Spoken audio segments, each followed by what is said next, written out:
Hello అండి. Welcome to soccer's heaven. ఈరోజు మనం ఫూల్ మఖానా కాజు కర్రీ ఎలా తయారు చేసుకోవాలో చూద్దాం. ఈ రెసిపీ డిఫరెంట్ రైస్ ఐటమ్స్లోకి, పుల్కా చపాతీల్లోకి చాలా బాగుంటుంది. దీన్ని మనం ఫాక్స్నట్స్ ఇంకా తామర గింజలు అని కూడా అంటాము. ప్రోటీన్స్, ఫైబర్ చాలా ఎక్కువగా ఉంటుంది. ఫ్యాట్ చాలా తక్కువ ఉంటుందండి. కాల్షియం కూడా చాలా ఎక్కువగా ఉంటుంది. డయాబెటిక్ హార్ట్ పేషెంట్స్కి ఇది మనం ఒక మంచి స్నాక్గా చెప్పచ్చు. ఇందులో మంచి కొలెస్ట్రాల్ ఎక్కువగా ఉంటుంది. చెడు కొలెస్ట్రాల్ చాలా తక్కువ ఉంటుంది. లో క్యాలరీస్ ఉండటం వల్ల వెయిట్ లాస్ అవ్వాలి అనుకునే వాళ్ళకు కూడా ఇది ఒక మంచి ఫుడ్. ఇంకా మనకి చాలా హెల్త్ బెనిఫిట్స్ ఉన్నాయండి. ఇప్పుడు మనం ఈ కర్రీని ఎలా తయారు చేసుకోవాలో చూద్దాం. ఫస్ట్ స్టవ్ ఆన్ చేసుకొని ఒక ప్యాన్ పెట్టుకోండి. అందులో 1 కప్పు ఫూల్ మఖానా తీసుకున్నాను. వీటిని మనం డ్రై రోస్ట్ చేసుకుందాము. ఫ్లేమ్ సిమ్కి మీడియంకి మధ్యలో పెట్టుకొని వీటిని ఫ్రై చేసుకోండి. ఇవి ఫ్రై అవడానికి మనకి 5 to 8 మినిట్స్ పడుతుంది. తర్వాత మనకి ఇలా లైట్గా కలర్ చేంజ్ అవుతుంది కదా. ఇప్పుడు దీన్ని ఒక కప్పులోకి తీసేసుకుంటున్నాను. తర్వాత మనము ఇదే ప్యాన్లో ఒక హాఫ్ స్పూను నెయ్యిని యాడ్ చేస్తున్నాను.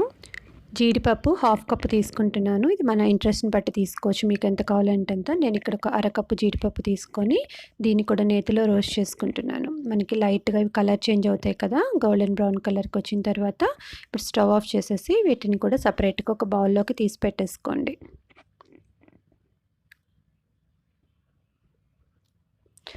నెక్స్ట్ ఇదే ప్యాన్లో ఒక హాఫ్ స్పూన్ బటర్ యాడ్ చేస్తున్నాను. ఇప్పుడు ఇందులో మనం మసాలా దినుసులు తీసుకుందాము. దాల్చిన చెక్క, లవంగాలు 4, 2 యాలకులు, మిరియాలు 5 కానీ 6 కానీ తీసుకోండి. వీటిని మనం ఒకసారి ఫ్రై చేసుకోండి. నెక్స్ట్ ఒక ఉల్లిపాయని ఇలా చిన్న ముక్కలుగా కట్ చేసుకొని తీసుకుంటున్నాను. అలాగే అల్లము 1 ఇంచు అల్లం, 5 నుంచి 6 వెల్లుల్లిపాయలు తీసుకోండి. వీటిని కూడా వేసుకొని మనము ఆయిల్లో ఫ్రై చేసుకోండి. ఒకసారి మనం ఇలా కలుపుకున్న తర్వాత నెక్స్ట్ 1 స్పూను జీలకర్ర యాడ్ చేస్తున్నాను. తర్వాత జీడిపప్పు 10 కానీ 12 కానీ జీడిపప్పు తీసుకోండి. వాటిని కూడా యాడ్ చేసేయండి. టమాటాలు 4 టమాటాలని ఇలా ముక్కలుగా కట్ చేసి తీసుకున్నాను. ఇవన్నీ వేసుకుని ఆయిల్లో ఒకసారి కలుపుకోండి.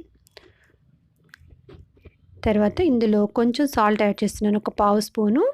ఇప్పుడు లైట్గా యాడ్ చేస్తున్నాను. మనం తర్వాత సరిపడినంత మళ్ళీ యాడ్ చేసుకుందాము. ఒక 1/2 గ్లాస్ వాటర్ కూడా వేసుకొని ఒకసారి కలుపుకొని మనం మూత పెట్టి ఒక 10 మినిట్స్ మీడియం ఫ్లేమ్లో పెట్టుకొని కుక్ చేసుకోవాలి. 10 నిమిషాల తర్వాత మనం చూస్తే ముక్కలన్నీ కూడా చక్కగా మగ్గిపోయి ఉన్నాయి. ఒకసారి కలుపుకోండి. నెక్స్ట్ మనం స్టవ్ ఆఫ్ చేసేసుకుందాము. ఇప్పుడు వీటిని మనం చల్లారనివ్వాలి. ఇవి చల్లారిన తర్వాత మనం గ్రైండ్ చేసుకుందాము.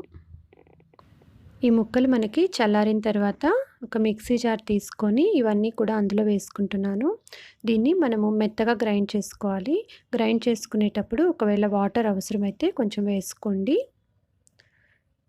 ఇక్కడ నేను గ్రైండ్ చేసేసాను. ఇప్పుడు దీన్ని మనం వడకట్టుకోవాలి. ఒక జల్లెడలో మనం గ్రైండ్ చేసి పెట్టుకున్న ఈ పేస్ట్ని వేసేసుకోండి. మనం ఇలా వడకట్టుకోవటం వల్ల మధ్యలో ఎక్కడైనా కొంచెం సరిగ్గా గ్రైండ్ కానీ ఉన్నట్లయితే ఆగిపోతాయి. మెత్తటి ప్యూరీ మనకు వచ్చేస్తుంది. ఇప్పుడు దాన్ని పక్కన పెట్టేసుకుందాము. నెక్స్ట్ స్టవ్ ఆన్ చేసుకొని ప్యాన్ పెట్టుకొని 1 స్పూన్ బటరు, ఒక 2 స్పూన్లు ఆయిల్ వేసుకోండి. ఆయిల్ మనకు కొంచెం వేడెక్కిన తర్వాత ఇందులో ఒక బిర్యానీ ఆకు వేసుకుంటున్నాను. తర్వాత ఇందులో 1 స్పూన్ కారాన్ని యాడ్ చేస్తున్నాను. మనం ఇలా ముందుగానే ఆయిల్లో కారం వేసుకోవటం వల్ల మనకి కలర్ బాగా వస్తుంది. తర్వాత వేసుకునే కన్నా ఇలా వేసుకోవటం వల్ల మనకు కొంచెం రెడ్నెస్ ఎక్కువగా వస్తుంది. ఇప్పుడు ఇందులో ఇందాక మనం వడకట్టి పెట్టుకున్నాం కదా ప్యూరీ, దాన్ని యాడ్ చేస్తున్నాను. మొత్తాన్ని ఒకసారి బాగా మిక్స్ చేసుకోండి.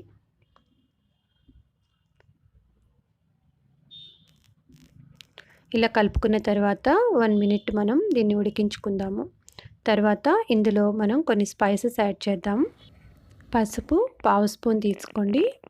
ధనియాల పొడి 1 స్పూను. అలాగే సాల్ట్ మనకి టేస్ట్కి సరిపడినంత తీసుకోవాలి. ఇందాక ఆల్రెడీ మనం కొంచెం యాడ్ చేసాం కాబట్టి ఇప్పుడు కొంచెం తక్కువగానే తీసుకోండి. గరం మసాలా 1/2 స్పూన్. ఇవన్నీ కూడా వేసుకున్న తర్వాత మొత్తం ఇందులో కలిసిపోయేలాగా బాగా మిక్స్ చేసుకోండి. ఇలాగే ఒక 5 నిమిషాలు మనం దీన్ని ఇలాగే ఉడికించుకోవాలి. అప్పుడు మనకి గ్రేవీ కొంచెం థిక్గా తయారవుతుంది. బాగా దగ్గరకు వచ్చినట్లు అవుతుంది. ఇంకా మనకి ఆయిల్ బయటకి రిలీజ్ చేస్తున్నట్లు ఉంటుంది. మనకి ఇలా వచ్చిన తర్వాత ఇప్పుడు ఇందులో మనం వాటర్ యాడ్ చేసుకుందాము. ఇందులో ఒక 2 కప్పులు వాటర్ని యాడ్ చేసుకోండి. మనకి కొంచెం తిక్కుగా అనిపిస్తే ఇంకో కప్ ఎక్స్ట్రా యాడ్ చేసుకోండి. నేను ఇక్కడ 2 కప్పులు వాటర్ తీసుకున్నాను. దీన్ని బాగా కలుపుకోండి. ఇప్పుడు ఇందులో మనం కసూరి మేతి ఒక స్పూన్ యాడ్ చేసుకుందాం. అంటే మనకి మెంతి ఆకులు డ్రైగా ఉన్నవి, వీటిని మన 2 అరచేతుల మధ్యలో పెట్టుకొని ఈ విధంగా ప్రెస్ చేసినట్లయితే పౌడర్ లాగా తయారవుతుంది. ఇలా తయారు చేసుకున్న పౌడర్ని వేసుకోండి. దీన్ని ఒకసారి మిక్స్ చేసేసుకుందాము. ఇప్పుడు ఇందులో ఫ్రెష్ క్రీమ్ యాడ్ చేద్దాము. ఒక 2 స్పూన్లు ఫ్రెష్ క్రీమ్ యాడ్ చేస్తున్నాను. బాగా కలుపుకోండి. ఇలాగే ఒక్క నిమిషం మనం ఇలాగే దీన్ని ఉడికించుకుందాము. తర్వాత ఇందాక మనం రోస్ట్ చేసి పెట్టుకున్నాం కదా ఫుల్ మఖానా, అవి ఇంకా ఫ్రై చేసి పెట్టుకున్న కాజు, ఇవి 2 కూడా వేసుకొని ఒకసారి మిక్స్ చేసుకోండి. ఇప్పుడు దీనికి మూత పెట్టేసి 1 మినిట్ అలాగే ఉంచేయండి. మూత కూడా ఫుల్గా కవర్ చేయకుండా ఇలా కొంచెం గ్యాప్ ఉండేలాగా పెట్టుకోండి. 1 మినిట్ తర్వాత మనం ఒకసారి కలిపేసుకుందాము. ఇంకా స్టవ్ ఆఫ్ చేసేసుకుందాము. మనకి కర్రీ రెడీ అయిపోయిందండి. ఫుల్ మఖానా కాజు కర్రీ చాలా టేస్టీగా ఉంటుంది. మీరు కూడా ఒకసారి ట్రై చేయండి. దీన్ని మనం డైట్లో చేర్చుకోవటం వల్ల చాలా హెల్త్ బెనిఫిట్స్ ఉన్నాయి. Thank you so much for watching this video. ఈ వీడియో మీకు నచ్చితే ప్లీజ్ లైక్ చేయండి, వీడియోస్ని షేర్ చేయండి. మరిన్ని వీడియోస్ కోసం మా ఛానల్ని సబ్స్క్రైబ్ చేసుకోండి. పక్కనే ఉన్న బెల్ ఐకాన్ ప్రెస్ చేయండి. Thank you.